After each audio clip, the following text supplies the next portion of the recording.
The latest scam affecting customs and the big price tag for taxpayers.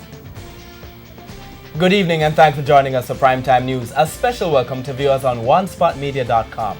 I'm Archibald Gordon. And I'm Doreen Samuels. Also this evening, driving after smoking weed, a new Primetime News series. Is that part of the reason for traffic fatalities? Andre Jebinson explores the issue. Teen scammers. Shamela Mitchell has a special report from St. Anne. In the business day, government told to speed up incentives planned for the junior market. There's also sports commentary, E-Prime and weather in this newscast. But before the break, the feedback question. We're asking, do you think the authorities are doing enough to curb road fatalities? Share comments online, facebook.com/television Jamaica, and tweet us at Television Jam. Stay with us. Primetime News returns right after this break.